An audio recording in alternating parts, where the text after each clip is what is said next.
సాయిరామ్. బాబా భక్తులందరికీ నమస్కారం అండి.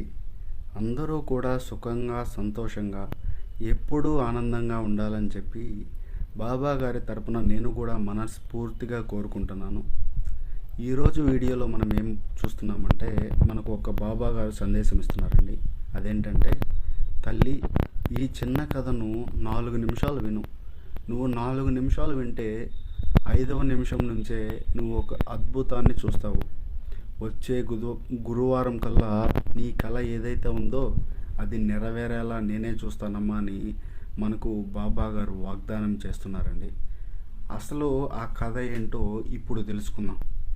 ఒక ఊరిలో ఒక అబ్బాయి ఉండేవాడు అన్నమాట. ఆ అబ్బాయి చాలా కష్టాలు పడుతూ జీవితం గడుపుతూ ఉన్నాడు.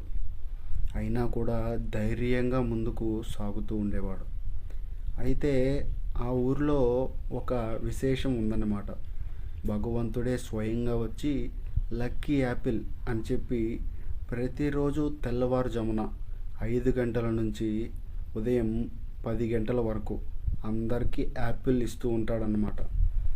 ఆ యాపిల్ ఎవరికైతే దొరుకుతుందో వాళ్ళు జీవితం పూర్తిగా మారిపోతుంది, వాళ్ళ జాతకం గొప్పగా మారిపోతుంది అని ఊర్లో అందరూ నమ్మేవారనమాట. అందుకని అబ్బాయి కూడా ఆ రోజు తెల్లవారుజామున 4 గంటలకే లేచి లక్కీ యాపిల్ కోసం బయలుదేరతాడు. అక్కడికి వెళ్ళేసరికి చాలా పెద్ద లైనే ఉంటుంది. అతని ముందు దాదాపు 60-70 మంది ఉంటారు. ఆ అబ్బాయి ఓర్పుగా నిలబడి ఉంటాడు.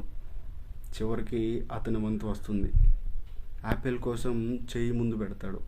భగవంతుడు అతని చేతిలోకి యాపిల్ వేస్తాడు. అంతే, అనుకోకుండా యాపిల్ చెయ్యి జారి కింద కాలువలో పడిపోతుంది. అయ్యో, నా యాపిల్ పడిపోయింది, 2 గంటల పాటు లైన్లో నిలబడ్డాను, ఇలా ఎలా జరిగిపోతుంది అని చెప్పి మనస్ఫూర్తిగా అబ్బాయి కన్నీళ్లతో ఏడవడం మొదలు పెడతాడు. ఏమీ అర్థం కాదు. భగవంతుడిని బ్రతిమలాడతాడు. స్వామి, నాకు ఇంకో యాపిల్ ఇవ్వండి, ఈసారి తప్పకుండా రెండు చేతులతో పట్టుకుంటాను, జాగ్రత్తగా పట్టుకుంటాను, ఈ ఒక్కసారి నన్ను క్షమించండి స్వామి అని కన్నీళ్లతో అడుగుతూ ఉంటాడు. కానీ వెనుక ఉన్న వాళ్ళు, నీకు యాపిల్ ఇచ్చాడు కదా, వెళ్ళిపో, జారి పడింది, అది నీ తప్పు, రేపురా అని అంటారు. అయినా కూడా అబ్బాయి, నాదే తప్పు, కానీ అలా అనుకోకుండా జరిగిపోయింది, దయచేసి ఇంకొక యాపిల్ ఇవ్వండి స్వామి అని ఏడుస్తూనే ఉంటాడు. అప్పుడు భగవంతుడు అంటాడు, నాయనా, ఏడవద్దు, నీకు మళ్ళీ యాపిల్ ఇస్తాను, వెనక్కి వెళ్ళి లైన్లో నిలబడు అని భగవంతుడు అంటాడు. ఆ మాట విని అబ్బాయి మళ్ళీ వెనక్కి వెళ్ళి లైన్లో నిలబడతాడు.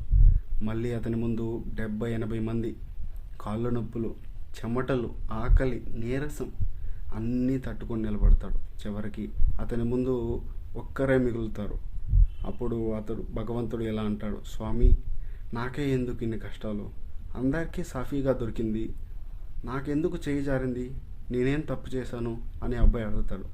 అప్పుడు భగవంతుడు చిరునవ్వుతో ఇలా అంటాడు, నాయనా, నీ ముందు ఇచ్చిన యాపిల్ నువ్వు చేయి జారి విడిచింది కాదు, నేనే కావాలని జారేలా చేశాను. ఎందుకంటే ఆ యాపిల్ కుళ్ళిపోయింది, అది నువ్వు తీసుకెళ్ళినా నువ్వే పడేయాలి. నీకోసం తోటలో ఒక మంచి తీయని ఎర్రగా పండిన యాపిల్ తయారై ఉంది. అది సిద్ధం కావడానికి కొంచెం సమయం పడుతుంది, అందుకే నేను ఆపాను అని చెప్పి చాలా తీయగా పండిన అద్భుతమైన యాపిల్ను అతని చేతిలో పెడతాడు. ఆ యాపిల్ చూసి ఆ అబ్బాయి ఆనందంతో నిండిపోతాడు.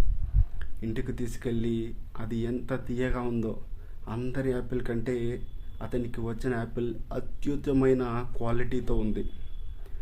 ఆ తర్వాత అతని జీవితంలో ఉన్న కష్టాలన్నీ నెమ్మదిగా తొలగిపోతాయి. ఈ కథ ద్వారా మనకు బాబా గారు మనకు చెప్పింది ఒకటే, మన జీవితంలో చేయ వరకు వచ్చి జారిపోయిన అవకాశాలు ఎన్నో ఉంటాయి.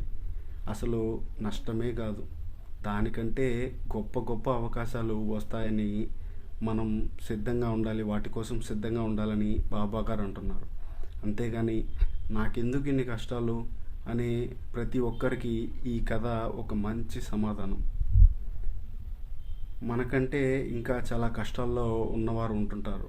అది ఒక్కసారి గుర్తు తెచ్చుకొని, బాబా, మాకు ఇచ్చిన ఇందుకు మాకు ధన్యవాదాలు అని చెప్పుకుంటే చాలు.